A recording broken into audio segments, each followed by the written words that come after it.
Ai, ai, boa noite, Lari. Olá, tudo bem, Cá? Como você Tudo está? bom? Tô bem, e Bem, você? graças a Deus, bem. Ai, o pessoal tá entrando aqui. E aí Tá, já queria falar aqui pro pessoal que entrou, já dar um coraçãozinho pro Instagram perceber que o nosso conteúdo é interessante, que o pessoal tá gostando. Agradecer a todo mundo que tá entrando aí. Uma boa noite. boa E noite. queria que você se apresentasse, Lari. Meu nome é Larissa Nonato de Camargo Dembowski. Eu sou especializada em gastroenterologia veterinária. Atendo como volante, né, em alguns hospitais, em algumas clínicas, e faço parte da equipe Ferogastro do Dr. Felipe Romano. Ah, muito legal. O fez uma live outro dia aqui com a gente. E Ah, que agora a gente tem o bacana. prazer de ter você aqui. Agradeço sim aí pela honra, pela oportunidade. E aí, Lari, queria já começar com algumas dúvidas que é bem comum os tutores terem, os próprios colegas veterinários, né? Certo? Então, um animal vomitou. O que que a gente faz? Já Tá. leva para o gastro, a gente se preocupa, observa. Na verdade, se for um vômito pontual, né, aquele vômito que foi, vomitou uma vez, né, o que que eu faço? Tem que observar. Se a gente perceber que começar a ser vômitos esporádicos, mesmo que seja um vômito a cada 3, 4 meses, tem que pesquisar, né? Então tem que levar primeiro no clínico, para que o clínico possa fazer uma pesquisa, possa fazer exames básicos de sangue, fezes, ultrassom, para a gente começar uma pesquisa, né? Caso, de repente, o clínico verificar que tem necessidade de encaminhar para o gastro, ou se de repente começou um tratamento, mas mesmo assim os episódios continuam, a indicação é passar no gastro, tá? Mas se for um vômito muito pontual, pode ter comido alguma coisa diferente, né, que não caiu bem, mas o problema, Cá, é que tem muitos pacientes que vomitam de vez em quando, né? Vomitam esporadicamente. E eu sempre falo isso, que os tutores muitas vezes eles buscam justificativas. Ah, mas é porque comeu rápido demais, é porque comeu e brincou, é porque de repente, sempre pensa em alguma possibilidade. Mas muitas vezes é mesmo devido a uma doença de base, né? Uma gastrite, uma doença inflamatória intestinal, que pode causar vômito, como tantas outras doenças, mas tem que observar. E aí, como é que a gente faz para diferenciar um vômito de uma regurgitação? Na verdade, sempre é importante a gente diferenciar vômito, regurgitação e expectoração. Expectoração é mais fácil, né? Porque quando o paciente, o cachorrinho, enfim, tosse, tosse, tosse e depois solta aquela secreção. Isso é a expectoração. A regurgitação, o paciente não tem nenhum tipo de contração abdominal. Eu sempre até falo na consulta, eu sempre pergunto se o tutor ele vê o paciente está assim e de repente do nada solta. Né? Agora, se tem aquela contração abdominal de ânsia, de náusea, é considerado vômito, tá? Então, isso é muito importante a gente diferenciar o tutor saber falar isso pra gente. Muitas vezes a gente pede até para filmar, para trazer vídeos, para que a gente possa entender, né? Porque casos de regurgitação, muitas vezes, são causas esofágicas, vômito já tem outros tipos de doenças que podem causar. E tem paciente que tem tanto regurgitação quanto vômito, tá? Então, isso também é muito comum. E aí, em caso de gatos, que às vezes a gente fala, não, o gato é normal vomitar porque se lambe, tem bola de pelo. E gato é normal? Não é normal, né? A gente sempre conversa, porque sim, nós temos muitos gatinhos peludinhos que se lambem, lambem, lambem, e às vezes acaba, assim, expelindo bola de pelo. Mas a grande maioria é essa questão que eu falei para você do tutor tentar justificar. Ah, mas eu acho que sempre vomita bola de pelo, é normal. Mas normalmente tem uma doença de base.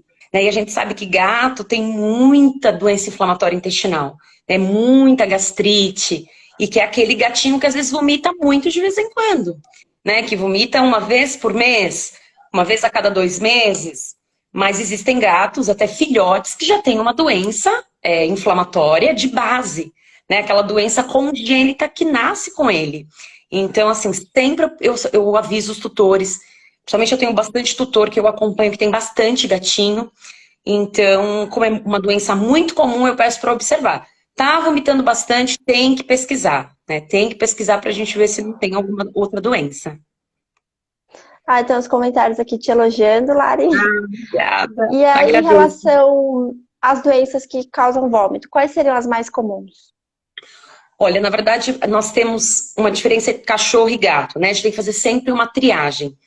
É lógico que qualquer doença, eu sempre falo para os tutores que a gente tem que fazer sempre, até como um veterinário especializado na gastroenterologia, nós temos que fazer uma lista de diagnósticos diferenciais. Quais são as doenças que podem causar as mesmas manifestações clínicas? Na cachorro, a gente tem desde doença sistêmica, né, doença renal, até, por que não, doença hepática, embora é menos provável doenças do fígado ter vômito, mas alguns sim, a gente tem. Até diabetes, alguns pacientes que têm diabetes também vomitam bastante. Então, primeiro é realmente essa triagem para doença sistêmica, né, dos órgãos. Mas aí a gente vai para outros tipos de doenças. No cachorro, a gente sempre tem que descartar o parasitismo, né, então algum tipo de parasita mesmo, verminose, que também pode causar junto diarreia.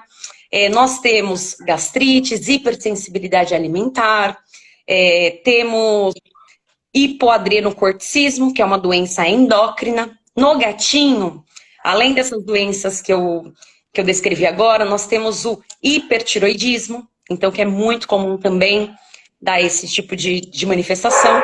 E também tem as indiscrições alimentares, né? Então, tem alguns cachorros, alguns gatos, principalmente cachorro, comeu alguma coisa ali, teve festa, então acabou comendo o que não deveria. E aí a gente sempre tem que prestar muita atenção nisso, principalmente aí cachorrinhos que passam por esse tipo de evento aí, de comer alguma coisa que não deve, aquele churrasco, porque a gente sabe do risco de desenvolver, de ter uma pancreatite, né? Até pancreatite aguda, que causa muito vômito, causa dor abdominal. Mas existem muitas doenças que podem causar, essas normalmente são as mais comuns. Uhum. E em relação à diarreia? Se o Olha, animal sai para passear e aí faz um cocôzinho mais mole, mais pastoso, já deve se preocupar? Já se for pode ser algo, indício de uma se for algo doença? pontual, Cá, é pontual. Então aconteceu uma vez. Também tem que observar, né? Porque pode ter acontecido alguma coisa, pode ter comido alguma coisa diferente. Agora, se for algo que vira e mexe, é aquelas fezes mais amolecidas, ou de repente com muco, ou é aquele paciente que sempre tem, né? Aquele cachorrinho, aquele gatinho, de ter dificuldade para defecar, que a gente fala tenesmo, né? Que tá sempre ali fazendo aquela posição de troninho e tenta defecar um pouco aqui, depois tenta ali, às vezes não consegue. Lógico que pacientes que têm hematoquesia, que é fezes com sangue, melena, que é aquelas fezes bem escuras, bem enegrecidas. Então, tudo isso, se começar a apresentar, mesmo que seja também esporadicamente, tem que pesquisar, né? Porque todas essas doenças que eu falei para você são doenças que também podem causar diarreia, né? A grande maioria. Inclusive, incluindo também aí a insuficiência pancreática exócrina, que é bem evidente, o paciente tem bastante diarreia, né, tem emagrecimento na grande maioria das vezes, mas também são doenças que realmente o paciente tem também essa alteração intestinal. Uhum. Tem uma pergunta aqui da Mara. Ela falou assim, Larissa, minha cachorra é cardiopata, toma remédios... Ai, peraí que travou aqui. Peraí, deixa eu ver se aqui. Toma remédios há 3 anos, há uma semana ela está vomitando bile de madrugada. Fez ultrassom e exame de sangue, não deu nada. O que pode ser? Na verdade, o vômito bilioso, né, essa bile, a maioria das pessoas acham que é problema hepático, né? Então os tutores sempre acham que é algum problema no fígado.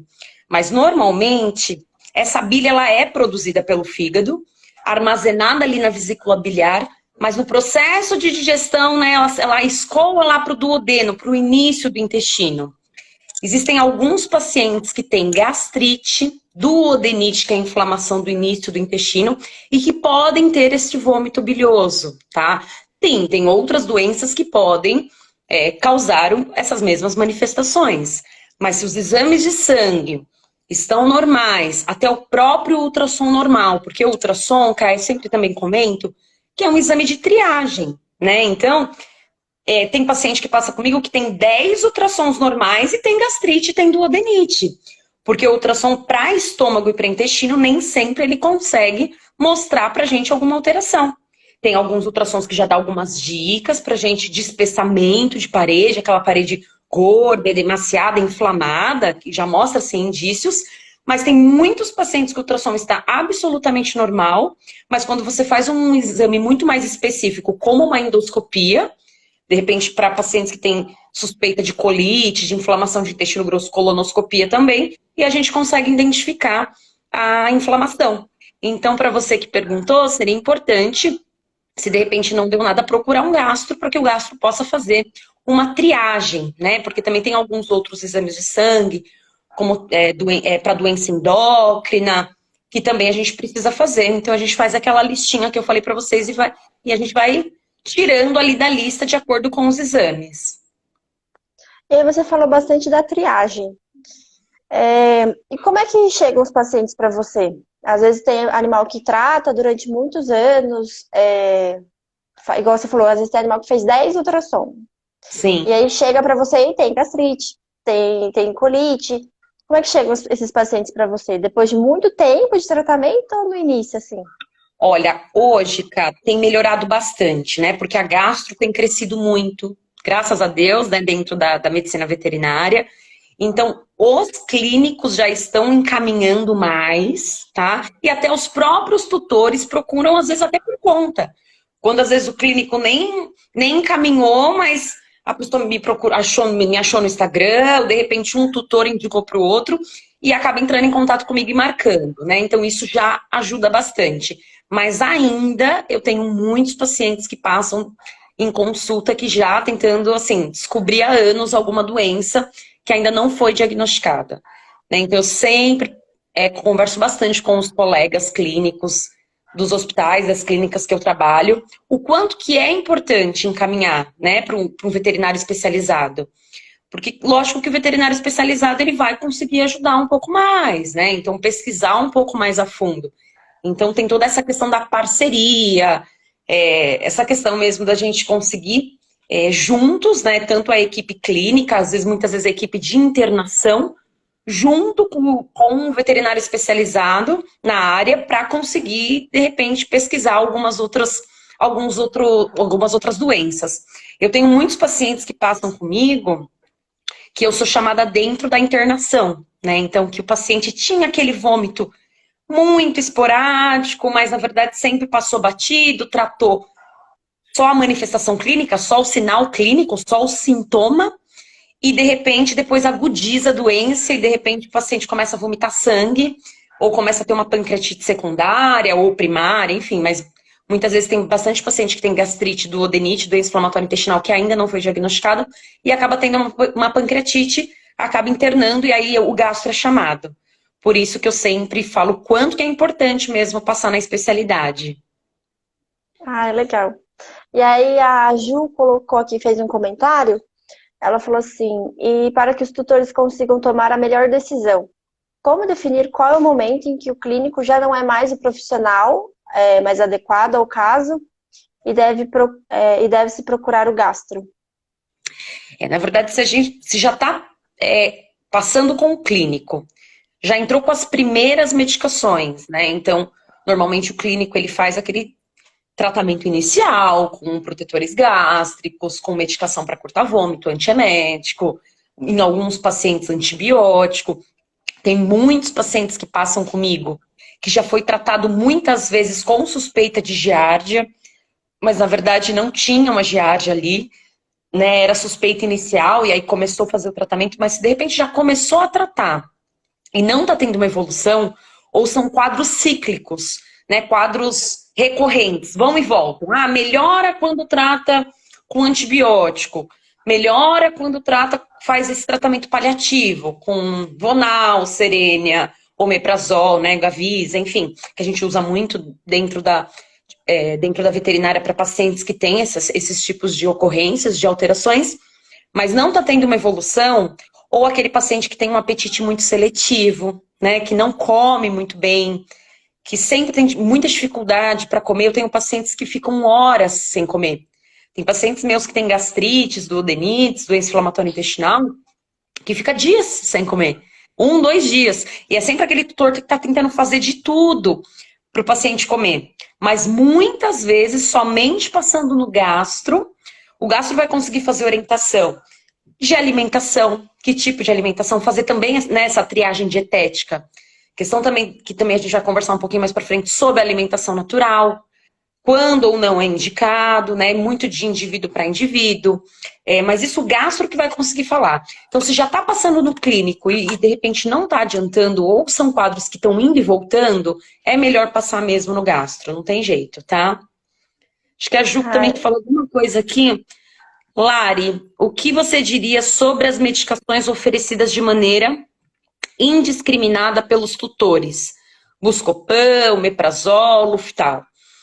Olha, na verdade é muito comum, né, os tutores acabarem automedicando, né? Na verdade, eles por si próprios, né? Medicando aí os pacientes, os seus cachorrinhos, os seus gatinhos.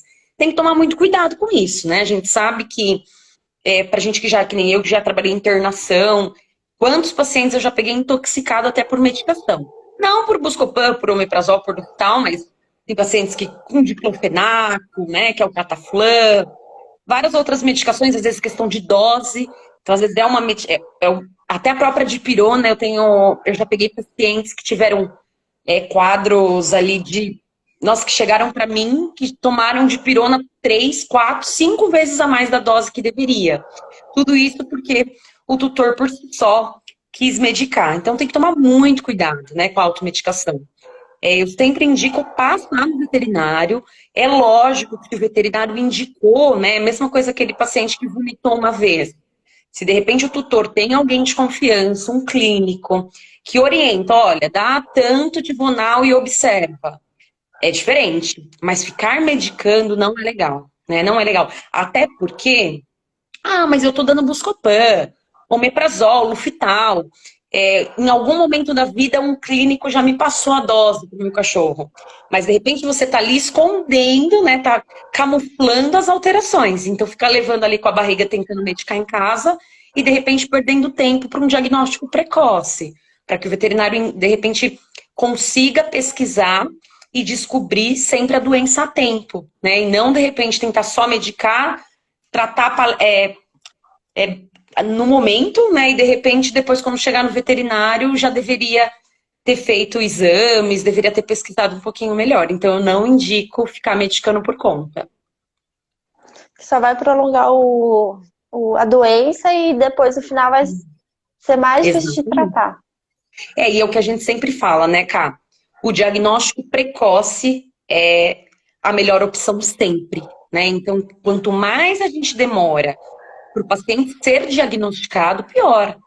Os pacientes sofrem, né? Os pacientes sofrem, eles têm muita náusea, muita dificuldade, às vezes, para comer, e às vezes é porque tem uma doença de base. Então, faltou a gente, de repente, pesquisar um pouquinho mais, o tutor, às vezes, correr atrás, tá? Então, por isso que a gente acaba se colocando à disposição. Mas também tem muitos tutores que vão atrás, mas falta o encaminhamento para a especialidade. Por isso que eu sempre bato na tecla de quanto que é importante, tá? Lógico que se passar comigo e eu ver que não é uma doença gastrointestinal que precisa de um acompanhamento gastro, eu vou fazer toda a pesquisa e depois eu chegar no tutor e no clínico e falar, olha, foram descartadas várias doenças. Então, a gente não precisa de um acompanhamento do gastro. Pode fazer agora, a partir de agora, o acompanhamento clínico.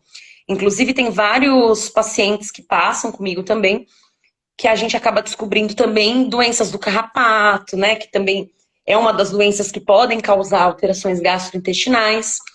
Então, tem alguns pacientes que passam comigo que a doença do carrapato é a justificativa para o vômito, para aquela diarreia. Mas tem outros que eu acho doença do carrapato, tem acontecido muito isso, Eu tenho achado hemoparasitose Ehrlichia principalmente, mas a própria Babesia, Anaplasma, e que de repente é só um achado, que o paciente tem a doença, mas também tem uma gastrite.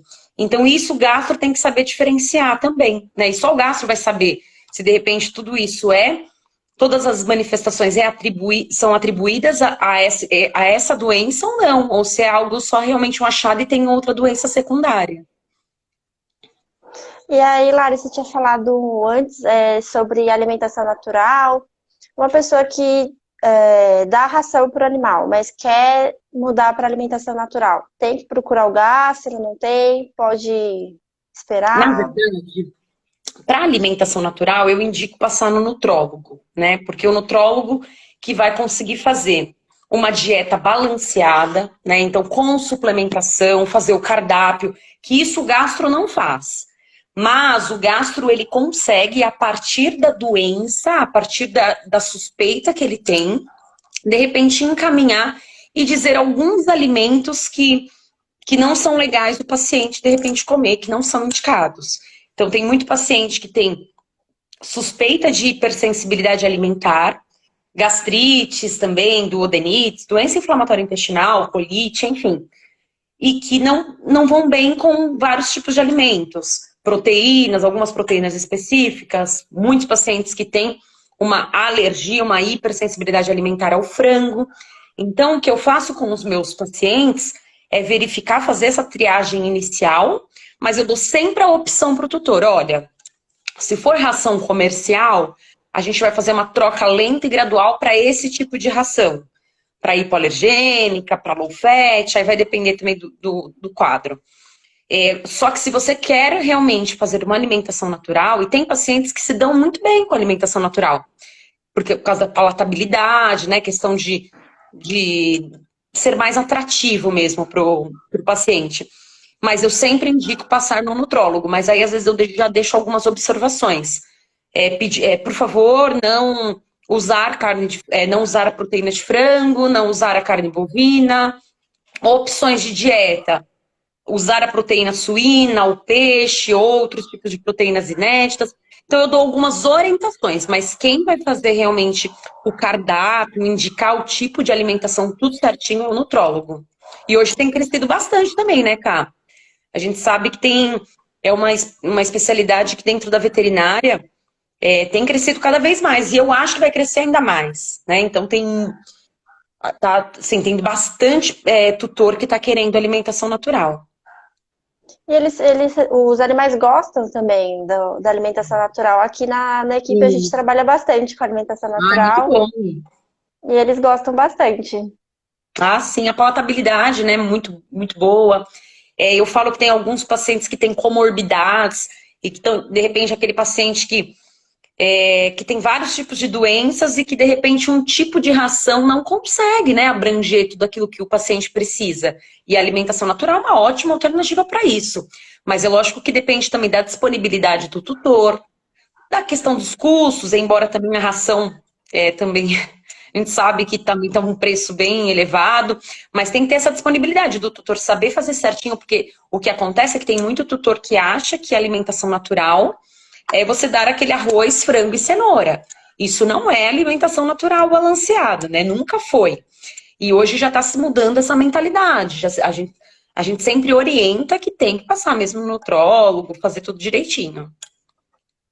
E aí, falando dessa questão que você trouxe de dar arroz, frango e cenoura, que as pessoas às vezes acham que é alimentação natural, tem gente que acha que a alimentação natural é dar aquilo que a gente come. Então, tem muito tutor que gosta de dar pão, tá tomando café de manhã e dá um pão. Sim. E aí, às vezes, o animal vomita, tem diarreia, passa mal. Como é que você conversa com esse tutor e explica que não é isso a alimentação natural? Na verdade, assim, na minha primeira consulta com o tutor, eu sempre fico aí 1 hora conversando sobre tudo, né? Tanto sobre a suspeita, sobre a alimentação. Eu tento abranger o máximo possível para orientar. E nos próximos atendimentos também, as dúvidas que os tutores têm. Mas normalmente eu até explico, porque hoje a gente tem cada vez mais esses problemas, porque a gente sabe que a gente trata os nossos pets como da família, né? E eu também trato, eu tenho os meus filhos, tenho vários gatos, vários cachorros, Mas o que acontece é que a gente tem que tomar um pouco de cuidado com essa questão da gente de tanto humanizar o cachorrinho, o gatinho, e a gente sempre oferecer alguma coisa diferente. A gente sabe que aquilo que a gente come tem tempero, né? Então, alho e cebola é tóxico para cachorro, né? Então, eu sempre, o que eu dou de dica para os tutores é deixar, de repente, aqueles pedacinhos de melão, vamos supor, deixar chuchu. Então, quer dar alguma coisa? Que seja algo natural, que seja um pedacinho de legume, que seja, de repente, um pedacinho ali do melão. Lógico que isso não dá para fazer para todos os pacientes, porque eu tenho 2, 3 pacientes que se oferece melão, acaba vomitando. Mas a grande maioria, eu acabo dando algumas opções de petiscos, porque a grande maioria que passa comigo já estão muito acostumados a comer petisco veterinário. E praticamente todos não podem comer que passam comigo, porque ou tem uma pancreatite, ou tem uma hepatopatia, uma esteatose hepática, né? Tem alteração de gordura ali no fígado, e o petisco a gente sabe que é gorduroso, ou o paciente tem doença inflamatória intestinal, tem hipersensibilidade alimentar, então eu tenho que tentar ali conversar com o tutor, tentar orientar o máximo possível para a gente fazer algumas substituições, né? Então eu até dou algumas opções, mandioquinha, batata doce, mas também o que não dá, que é isso que eu converso com o tutor, a gente sabe que se o paciente faz uso de ração comercial e ele está ali usando, está fazendo esse tipo de alimentação, ele já tem tudo que o bichinho precisa naquele momento. Ou se o paciente está fazendo uma dieta, uma alimentação natural com o nutrólogo. E mesmo que sejam esses petiscos um pouco mais naturais, de repente não exagerar na mão, né? Porque eu tenho tutor que, de repente, eu falo, pode dar, de repente, um pouquinho de mandioquinha se precisar e dar alguma coisinha. Mas aí o tutor se empolga e acaba dando muito por dia. E aí acaba tendo, né, acaba ficando desbalanceado ali a dieta. Então, só tomar um pouco de cuidado. Mas petiscos veterinários, na grande maioria, eu tenho que suspender, não tenho que fazer.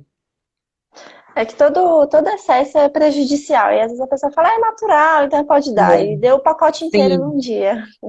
Sem contar que nós temos muitos pacientes hoje, né, cachorrinhos, gatinhos, que estão com sobrepeso, né? Então, que estão com obesidade. Então, a gente sabe que tem muitos pacientes precisando fazer dieta. Pacientes com aumento de triglicérides, de colesterol e de obesidade mesmo, né? A gente sabe que aqueles pacientes que têm que já estão começando a ficar um pouquinho mais velhinhos, com problema que você sabe que é da sua área, questão de coluna, né, questão ortopédica, de articulação, e aí quanto mais gordinho, pior para tudo isso, né, aqueles pacientes que têm problema de joelho.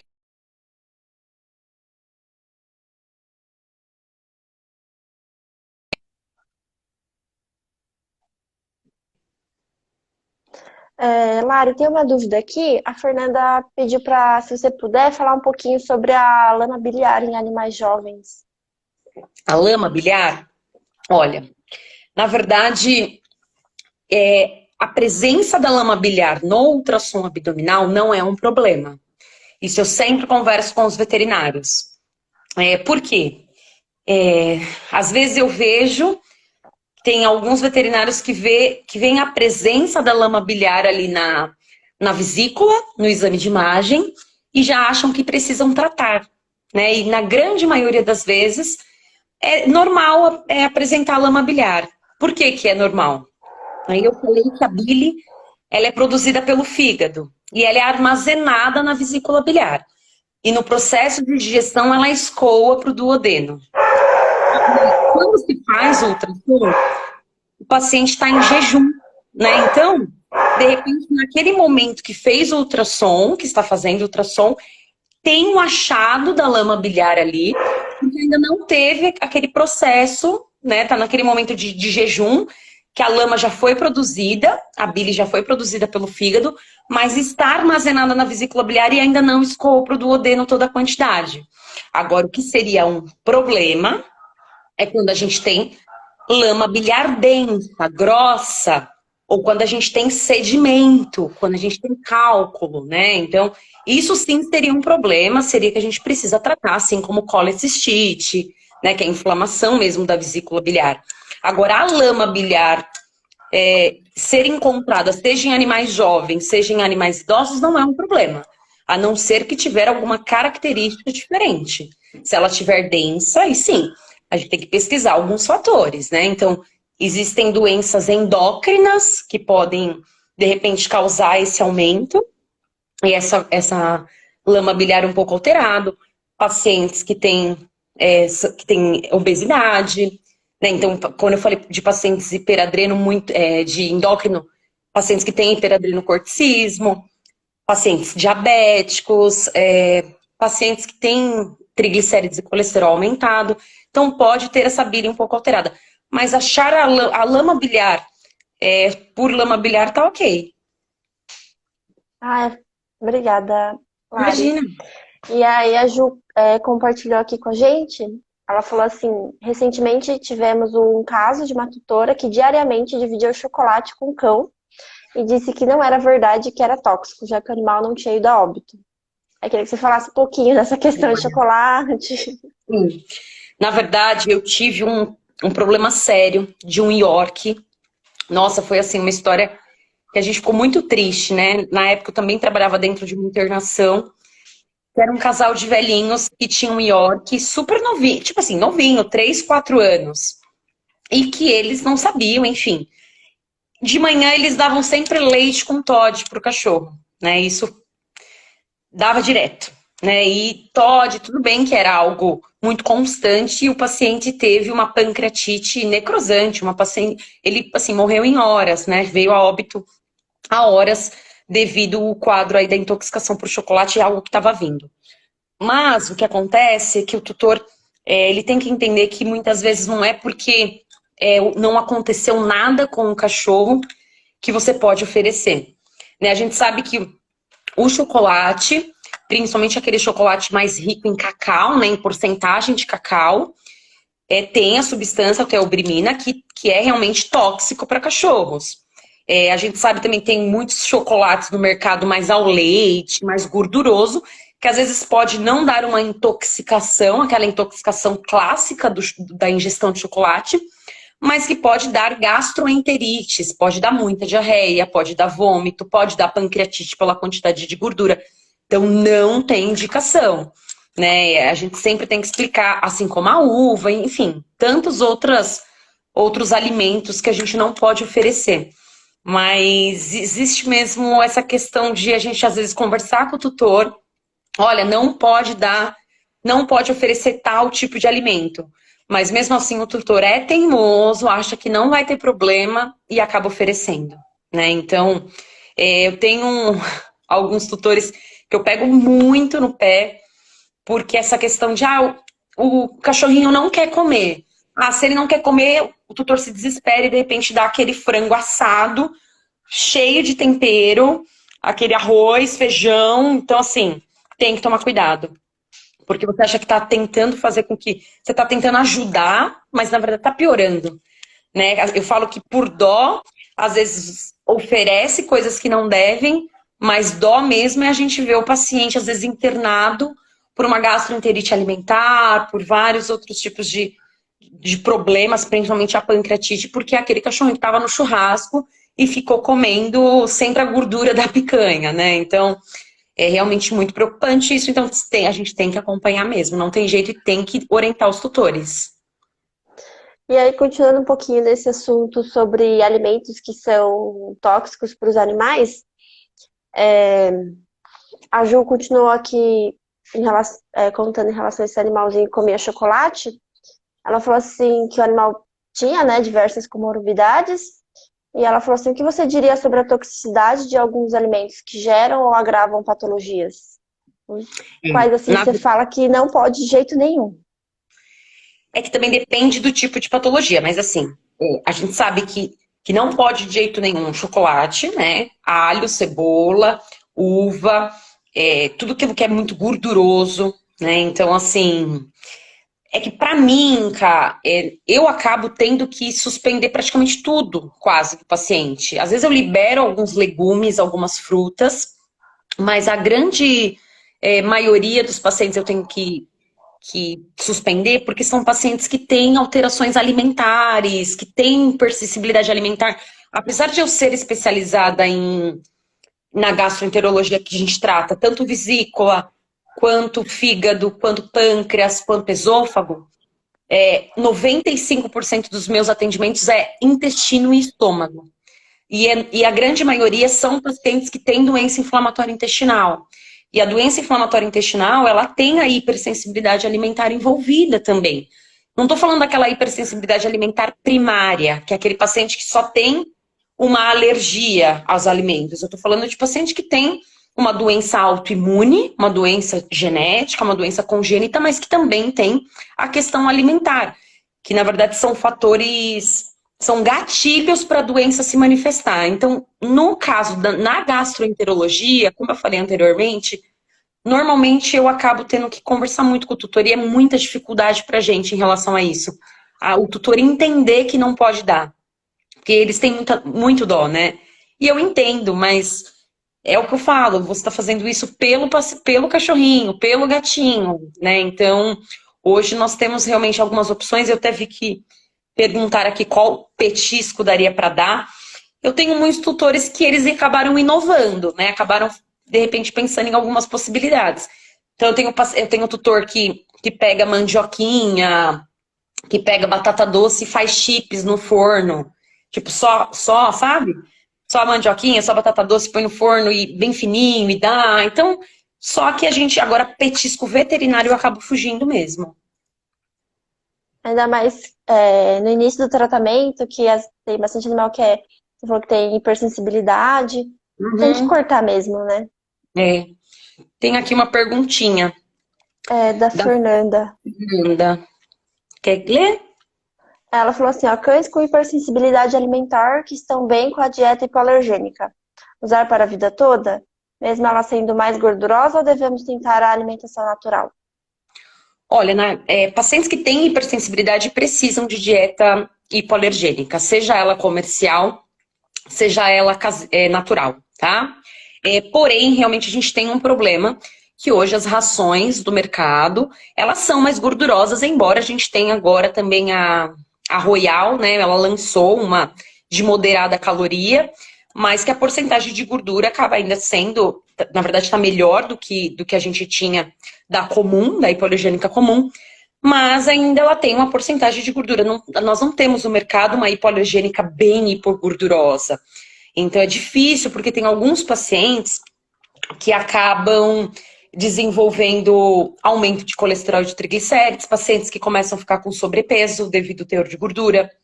Então é muito comum pacientes que precisam fazer o uso da alimentação hipoalergênica, da ração, e que às vezes precisa tratar colesterol e triglicérides junto.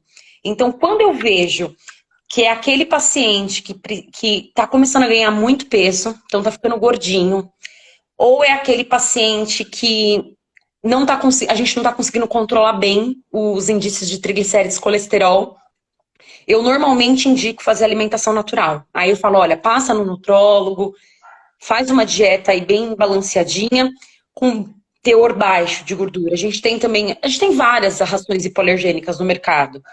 Temos a ZD da Rios, que também nós temos ali uma porcentagem de gordura ok, mas não dá pra gente comparar com alguns tipos de dieta, como uma low fat, que o baixo teor é muito maior, muito menor. Tem alguns pacientes que eu troco para ração low fat, né, para gastrointestinal. Só que aí tem pacientes que às vezes não se dão bem, ou porque não aceitam bem questão de palatabilidade, ou porque de repente, como ela não é hipoalergênica, começa a ter crise, aí não tem jeito, aí é só alimentação natural mesmo, que é a alternativa. Ah, legal, obrigada, Lari. E aí a Fernanda falou que ela tem um paciente com hipersensibilidade, mas também tem lama biliar densa. Na verdade, são doenças diferentes, né? Mas aí também o que acontece? O paciente que tem lama biliar densa, a gente sabe que a bile, ela tem colesterol, ela tem ácidos biliares, ela é composta também por gordura. Então, o paciente que tem lama biliar densa também não é um paciente que é indicado fazer uma alimentação gordurosa. Então, também a gente fica ali. A alimentação natural seria uma boa opção. Tem pacientes que se dão bem com a low fat, né? Com uma alimentação. Mas se de repente é aquele paciente que você muda a dieta, que você tira da hipoalergênica e começa a ter crise, aí a alimentação natural é a indicação. E ainda eu tenho pacientes que têm hipersensibilidade e têm lama biliar densa que eu consigo controlar com medicação.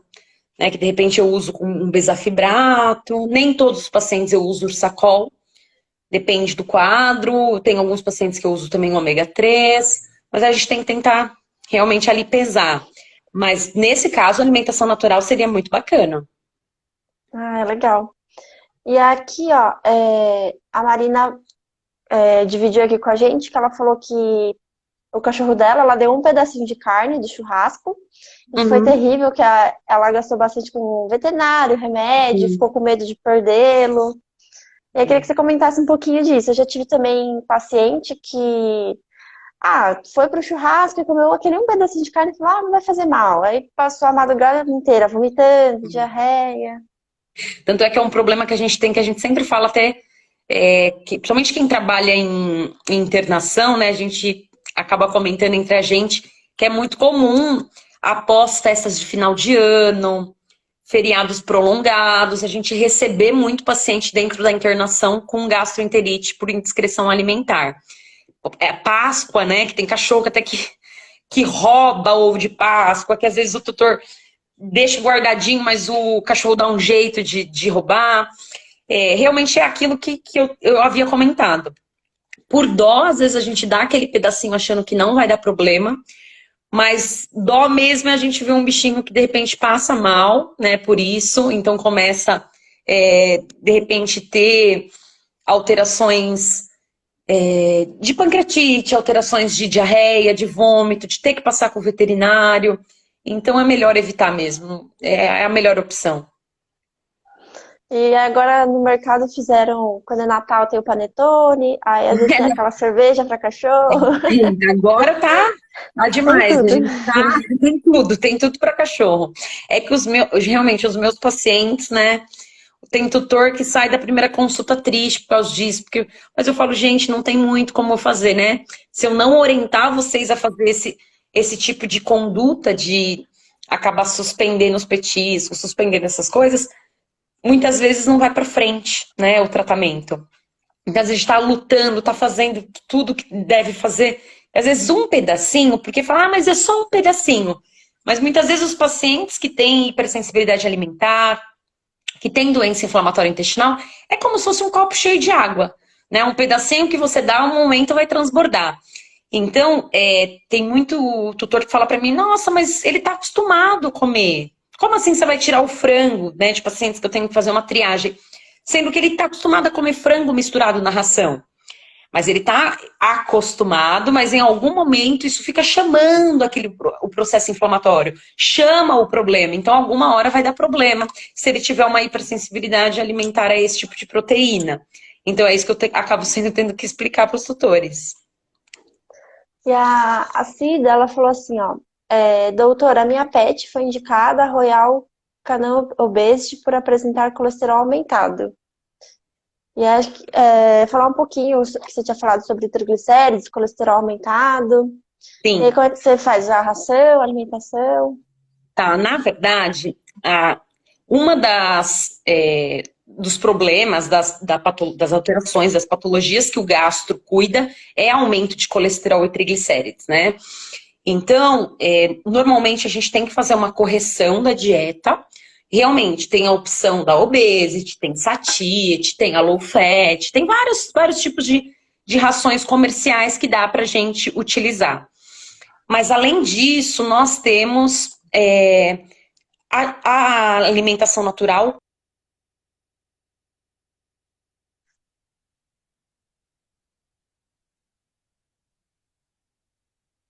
Aqui, tá vendo? Agora voltou. Voltou? Então, e aí o que acontece? A alimentação natural, ela pode ser uma alternativa pra gente, né? Então, realmente, principalmente se o paciente tiver não só aumento de triglicéridos e colesterol, se ele tiver outras alterações, como eu falei. Então, de repente, aquele paciente que tem uma hipersensibilidade ou uma doença inflamatória intestinal e que precisa, de repente, de uma alimentação específica, mas também tem aumento de triglicéridos e colesterol. Aí eu indico a alimentação tal, sim, para alguns pacientes desses. Mas eu tenho muitos pacientes que têm aumento de triglicéridos e colesterol que a gente consegue segurar com uma dieta um pouquinho, mesmo a comercial, um pouco menos gordurosa, e a de obesidade é uma alternativa, e com algumas medicações. Eu uso bastante o bezafibrato, uso o ômega 3, mas existem outras medicações também que dá pra gente utilizar para tentar corrigir. Ah, legal, obrigada, Lari. E Imagina. aqui tem uma dúvida. O Doce Fogão falou assim: boa noite, tudo bem? Tem um pug, frequentemente ele faz cocô com estrias de sangue. O que que será, doutora? Na verdade, fezes com sangue, seja estria, seja em grande quantidade, existem várias doenças que podem causar este mesmo problema, tá? Nós temos desde um parasitismo, uma giardia, que pode sim causar, tá? Verminose no geral, né? Então, por isso que eu falo do parasitismo. Mas nós temos alguns pacientes que têm colite, né? Que tem inflamação de intestino grosso. Tem pacientes que têm disbiose, que é um desequilíbrio ali do microbioma intestinal, das bactérias, e que muitas vezes também tem, que tem estrias de sangue, seja a disbiose primária, que ela é um pouquinho mais incomum, mas sejam disbioses secundárias, desequilíbrio do microbioma intestinal, daquelas bactérias que estão ali, secundárias a um processo inflamatório. É muito comum pacientes meus que têm doença inflamatória intestinal diagnosticadas com endoscopia, que tem biópsia de gastrite, de duodenite, e que também possuem muitas vezes essa disbiose, esse desequilíbrio, porque o intestino está cheio de bactérias do bem. Lactobacilos, aquelas bactérias do probiótico, tá? Quando elas vivem num ambiente inflamado, o que seria disbiose? É um desequilíbrio, é uma proliferação ali das bactérias, a grosso modo para os tutores entenderem, então começa a aumentar ali a quantidade de bactérias, e essas bactérias que são do bem se transformam do mal. Então a gente muitas vezes precisa entrar com medicação, mas é difícil falar o que seria, o que poderia ser, porque tem várias doenças que poderiam causar este mesmo problema. Então a indicação é realmente pesquisar, né? Levar no veterinário para fazer exame de fezes, para fazer exame de sangue, para fazer ultrassom. E se não encontrar nada, passar com o gastro para o gastro pesquisar um pouquinho mais. Ah, obrigada, Lari. A Beca aqui, ela tinha comentado, né, que a gente já tinha conversado um pouquinho sobre o paciente que comia chocolate. Ela falou, tínhamos um acostumado com chocolate, um paciente. Absurdo, mas a dona não achava, não. É aquela coisa. Acontece, viu? Acontece. Acontece às vezes de eu falar... Nossa, não, na verdade, gente, eu tenho uma paciente que ela tem gastrite, duodenite e colite, tá? E era uma show-show, que já é uma raça um pouco difícil da gente conseguir controlar bem pacientes que têm esse tipo de doença. E a tutora tinha muita dificuldade, desculpa, em administrar as medicações. E aí chegou no retorno e ela falou, agora eu tô conseguindo administrar. Aí eu falei, nossa, que bom, como que você tá fazendo? Tá fazendo com aplicador? Tá colocando na gargantinha? Ela falou, não, eu tô dando com bolo de chocolate. Eu quase caí pra trás. Eu falei, gente do céu. Eu não te orientei, eu te orientei certinho na primeira consulta. Não pode, ela tava dando realmente a medicação no bolo de chocolate. Então isso é muito comum da gente pegar, mesmo sendo um absurdo. É que pra gente é tão comum que a gente nem às vezes pensa que pro animal faz mal. E fala, se a gente come, por que pra eles faz mal? Assim como medicações para crianças, né? Então, muita gente já acontece. Nossa, eu já peguei muita intoxicação por cataflã, por diclofenaco, muito. E sempre os tutores dizendo: nossa, mas eu dou pro meu filho pequeno, pro meu bebê, pra criança, pra criança. E por que o cachorro não pode? E a gente sabe que é tóxico. E quantas medicações para gato também são tóxicas, né? Então, realmente, eu sempre oriento: não dá medicação por conta, não dá alimento sem saber se pode ou não. Então, por isso que é sempre bom pedir a orientação do veterinário. E aí que você falou a questão de que a tutora não conseguia administrar os remédios para gato. Como é que você faz essa administração quando chega um gatinho pra você, e aí tem gente que fala, ele espuma, ele não Sim. deixa dar o remédio. A gente tem que tentar encontrar a melhor maneira. É difícil, né? Porque gatinho, menos é mais. Porque a gente sabe que gato, eles estressam muito com a questão da manipulação. Muitas vezes eles têm agudização do quadro gastrointestinal por mudança de ambiente, porque chegou um novo gatinho, né? Por estresse no geral. Então eles têm esse problema que é mais sério, assim, pra gente é mais difícil. De administração de medicação, eu tento ser, assim, o mais sucinta possível nas minhas prescrições. Então, não dá para, de repente, um gatinho sair do meu consultório com 8 medicações para dar por dia, porque não vai dar resultado, o tutor não vai conseguir fazer. Então, eu tento focar. Primeira coisa, é tentar focar naquilo que é mais importante, né? Então, de repente, fazer ali um compilado. Agora, tem muitos gatos que não se dão bem com alimentação líquida. E aí a gente tenta, de repente, a opção de cápsulas, mesmo manipuladas, de comprimido. Uma opção é o aplicador, mas ainda tem gato que dá muito trabalho para fazer. E a gente tem que tentar algumas outras possibilidades, né? Às vezes tem alguns pacientes que aceitam bem a alimentação úmida, então as pastinhas, e que podem comer algum tipo de pastinha específica, e a gente tenta colocar no meio, mas é difícil até para cachorro, né? Tem aqueles cachorros que eles separam, né? Você coloca no meio de alguma coisa que eles podem comer, eles comem e quando você vai ver lá o comprimido tá lá. E principalmente pacientes que são bravos, né? E aí é mais difícil. Que nem eu tenho um dos meus cachorros é Pinscher, minha cachorra. Ela, imagina, a gente sabe, né? Quando Pinscher é bravo.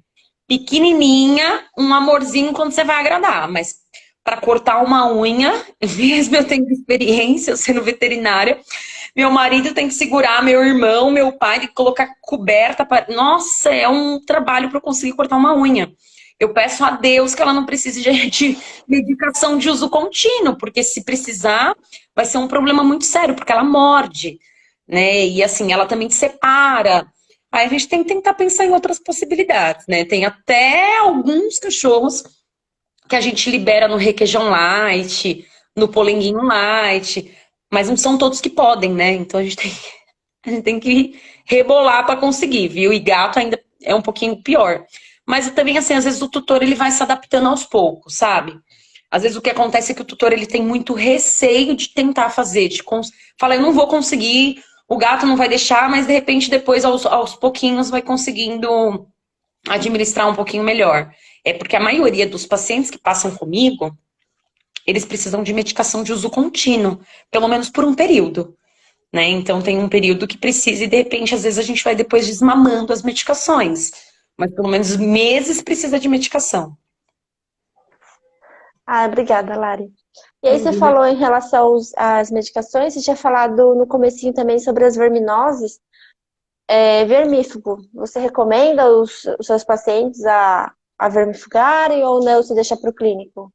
Olha, Cá, na verdade eu sempre verifico na minha primeira consulta se a vermifugação está em dia, qual que é o melhor momento para se vermifugar. Uma observação que eu tenho aqui, eu não vou te falar que é uma crítica, é uma observação, é que eu vejo que hoje estão se vermifugando demais os bichinhos. Eu vejo paciente assim, que está sendo vermifugado a cada 2, 3 meses direto. Lógico que a vermifugação ela é importante. Nós temos alguns tipos de protocolos, na verdade existem alguns veterinários que já estão optando por não vermifugar a cada 6 meses, a cada 1 ano, que normalmente optam pelo parasitológico de fezes, pelo exame de fezes seriados, aquelas 3 amostras em dias alternados, para ver se tem realmente de fato algum tipo de parasita e fazer a vermifugação. Para os meus pacientes, na grande maioria, como eu falei que eu tenho... A maioria dos meus pacientes são problemas gastroentéricos, mas estômago, intestino, eu faço a vermifugação. Mas eu normalmente encontro o melhor momento. Quando o paciente está sem vômito ativo, né? Aquele paciente que não está vomitando na hora, porque também não adianta você dar o vermífugo. Eu normalmente opto pela vermifugação para evitar também parasitismo oportunista. Então, eu tenho pacientes que têm doença inflamatória intestinal e que também têm giardia. E que, na verdade, está sendo tratado como giardia. há bastante tempo e, na verdade, o clínico está vendo lá que tem giardia no parasitológico de fezes. Na sorologia de giardia está dando reagente. Mas muitas vezes não é a causa principal.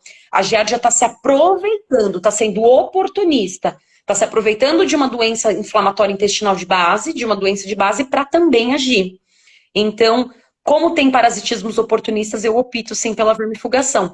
Mas tem pacientes que eu opto a cada 8 meses, tem pacientes que eu opto a cada 6 meses. Lógico que a gente tem que levar em conta se é aquele paciente que tem muito acesso à rua, se é aquele paciente de creche, que tem acesso com com os outros animais. Então, esse tem que ficar um pouco mais em cima, enfim. Mas só tomar cuidado porque eu tenho visto muito paciente que está vermifugando. E a gente sabe que, querendo ou não, existe ali um metabolismo envolvido, hepático, né? Então, menos é mais, muitas vezes. Então, a gente também forçar esse organismo com medicação em momentos desnecessários, eu não concordo, tá? Ah, obrigada. A Mara, ela falou assim que ela manda manipular voltando na medicação que a gente estava conversando, ela falou que manda manipular em biscoitinhos saborizados, que foi a única forma que ela conseguiu administrar os remédios. Tem alguns pacientes que podem, mas outros não. E aí, qual seria esse paciente que não pode administrar em biscoitinho? Então, tem muitos pacientes que não podem comer nenhum tipo de petisco, como eu falei, nenhum tipo de biscoitinho, mesmo que seja medicação. E principalmente com sabor. Então, pacientes que têm hipersensibilidade alimentar, que têm colite, gastroduodenite, doença inflamatória intestinal no geral, eu não libero. O que dá para fazer em algumas farmácias, o que está dando para fazer, eles estão fazendo a manipulação com a própria ração, que eu achei muito bacana. Eu tenho um paciente que ele é um cocker bem idosinho. Ele é cardiopata, tem hiperadreno e tem doença inflamatória intestinal, né? Tem gastrite, duodenite e colite. Então ele toma bastante medicação. E ele realmente... a tutora tinha bastante dificuldade para administrar e ela já fazia em biscoitinho. E aí eu conversei quando foi fazer foram fazer as medicações, eu conversei com os farmacêuticos lá da manipulação para usar a ração que ele come e conseguir fazer os biscoitos. Eu achei muito bacana. Tipo, usar a própria ração low fat para fazer a medicação. De repente, uma hipoalergênica. E as farmácias já estão fazendo isso. Então, também é uma opção para pacientes que não podem qualquer tipo de biscoito. Ah, muito legal. Nossa, não Muito. conhecia Eu também essa forma de manipular. Descobri há pouco tempo, mas eu acho uma ótima alternativa. A Fernanda perguntou sobre as medicações transdérmicas, se são ruins. Na verdade, eu tenho experiência com algumas medicações transdérmicas, né? Então, é uma opção também para gatinho. É que nem sempre a gente consegue fazer. Que nem tem alguns gatos, pacientes meus que usam budesonida. A budesonida eu tenho uma melhor eficácia quando é manipulada em cápsula entérica, né? Que é e tem muita medicação dentro da gastro que precisa ser manipulada em cápsula entérica. Que o paciente precisa ingerir para passar pelo trato gastrointestinal e abrir lá no intestino. Então, esse tipo de medicação, eu não vejo uma melhora tão efetiva quando é transdérmica. Mas eu já tive alguns gatinhos que eu acabo usando outros tipos de medicações e eu usei a transdérmica. Cachorro também. Até a própria prednisolona. Então, eu tenho uma gatinha que ela é bem brava, uma paciente minha bem brava que eu atendo a domicílio. E ela a tutora só consegue fazer a prednisolona mesmo na orelhinha. E a gente está tendo um efeito bacana, né? Então, já está fazendo acompanhamento comigo já acho que uns 2 anos, mais ou menos. E a gente está fazendo também já desmame de algumas medicações, mas ela respondeu muito bem. Aí eu uso bastante a gabapentina para alguns pacientes, principalmente pacientes que são mais velhinhos e que têm dores articulares, mas que não pode usar muito opioide, não pode usar muito tramal. Às vezes a gente associa uma gabapentina também, né, pensando na parte para não afetar o trato gastrointestinal, e eu uso também transdérmico em alguns pacientes que têm respondido bem. Só que já tem algumas medicações que eu não vejo um efeito bacana. Aí é de medicação para medicação e de paciente para paciente. Aí você acaba, não, dependendo do paciente, da medicação, você acaba recomendando a transdérmica. Sim, é uma tentativa, né? Então, se a Uhum. gente de repente não tem como, não tá dando certo, o tutor não tá conseguindo administrar para algum. Aí, na verdade, eu sempre entro em contato com a farmácia, né? Então, eu tenho algumas farmácias de manipulação que eu já estou acostumada a trabalhar, e eu entro em contato com a pessoa e pergunto: olha, tal medicação dá para fazer transdérmica? Não dá? E aí sempre o farmacêutico me orienta se dá para a gente fazer essa tentativa sim. Ah, legal, bacana. Legal ter essa comunicação, né? Ah, sim, sim. Eu acho que sempre, cara, a comunicação é muito importante. Desde. É que é difícil, né? Porque a gente, que nem. Eu atendo em um monte de clínica, graças a Deus, um monte de hospital, né? Então, tem dias que eu passo por 8 lugares. Ontem mesmo eu comecei às 7 da manhã. Eu parei e era quase 11 horas da noite. Tipo, ontem foi um dia assim, segunda também.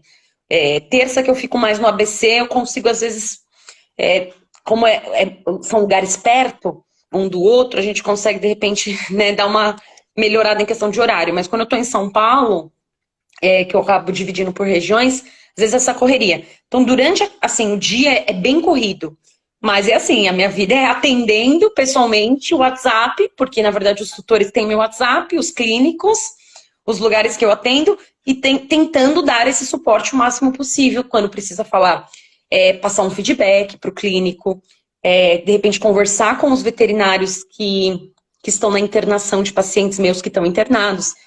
Que nem hoje eu tô com 6 pacientes internados. Então, e cada um praticamente em um lugar diferente. Então, toda essa comunicação tem que dar suporte, né? Então, eu tenho que ver os exames deles, tenho que conversar com a equipe da internação. Então, nessa correria a gente tem que dar um jeito. Mas para isso que a gente está aqui, né? Para tentar dar o nosso melhor e fazer o melhor possível para os nossos pacientes. Ah, é uma loucura essa rotina, né, Lari? Olha, é uma loucura, mas eu gosto, não posso reclamar, não.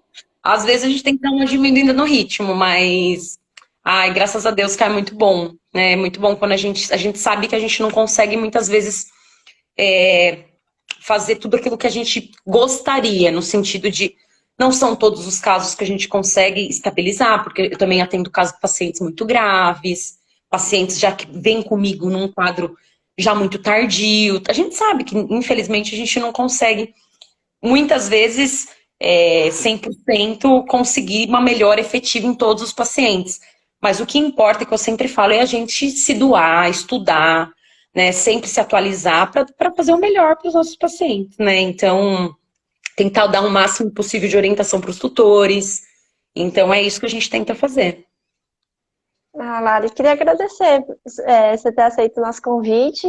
Ah, Você eu que tirou agradeço. bastante as nossas dúvidas aqui. Que bom. E eu me coloco à disposição, né? Aqui no Instagram, aqui no Larissa Vet Gastro. No meu próprio Instagram tem o meu WhatsApp, né? Eu peço para sempre para os tutores e para os veterinários terem um pouquinho de paciência comigo, porque eu sempre tento responder todo mundo das 9 às 18, de segunda a sexta.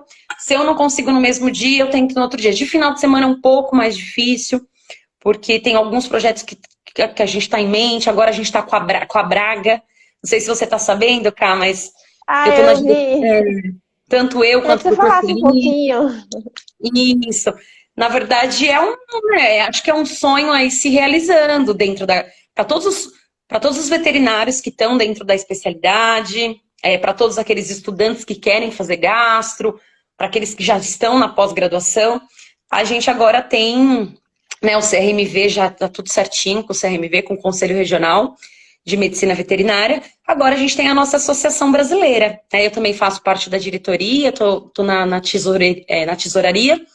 E aí agora a gente está com a associação. Então é a Braga, né? Associação Brasileira de Gastroenterologia Animal. Então a gente está começando a verificar quem tem interesse de ser associado, porque vai ter bastante coisa legal por aí, né? Vai ter desconto para curso, vai ter palestra, vai ter evento, vai ter bastante coisa. Mesmo que seja evento online por causa da pandemia, quando a gente puder fazer evento presencial. Mas é muito bom a gente ter agora uma associação que nos representa, né? Isso só ajuda mesmo. Isso é muito bom para a classe veterinária e também para os veterinários que querem um título de especialidade posteriormente. Ah, fiquei super feliz pela associação. Estou muito feliz também. Tem bastante trabalho a se fazer e a gente está aqui para isso. Tem vários profissionais muito competentes, né, na diretoria. Nossa, vários gastroenterólogos, tem acadêmicos, professores de pós-graduação. Então, tá muito legal. Ah, parabéns, Lari, pela associação. E aí, para a gente entrar em contato contigo, é o teu Instagram. É a melhor forma de. E meu WhatsApp tá no Instagram também. Pode entrar em contato comigo, qualquer dúvida pontual pode me escrever. Para aqueles tutores que precisam de consulta, que querem fazer uma consulta, para os clínicos que querem conversar um pouquinho comigo, que querem novas parcerias, eu sempre estou à disposição aí para a gente conversar. Ah, legal, Lari. Ah, obrigada. E você quer deixar algum recadinho para os tutores, para os colegas veterinários? Na verdade, eu quero agradecer, né? Quero agradecer primeiro vocês, da Qualivex, uma equipe aí, nossa, né, super, sensacional. Então fica aí que a minha admiração por vocês, né? Enfim, tanto profissionalmente quanto pessoalmente, são pessoas que eu gosto muito. Então, queria deixar o meu beijo e meu abraço para todo mundo, né? Para os tutores, para os meus amigos, minha família, para o Dr. Felipe, pessoal da minha equipe, né? Pessoal da Ferogastro. E os tutores né, que confiam no meu trabalho, que sempre têm bastante carinho por mim. Estamos aí na luta para que a gente possa fazer de tudo para os pacientes, para os animais, né? Por amor a eles, em primeiro lugar. Ah, com certeza. A gente também admira muito seu trabalho. Obrigada. Você como pessoa, como profissional. Obrigada, atenciosa. Carlos. Obrigada. Ai, obrigada. Queria agradecer a todo mundo que participou da live, que mandou as perguntas.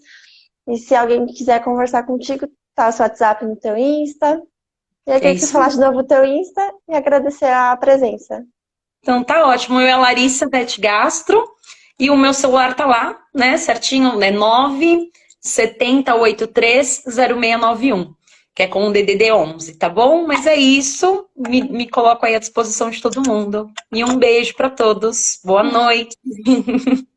Beijos, boa noite. Até Obrigada, mais. Lari. Até mais. Tchau. Tchau, tchau.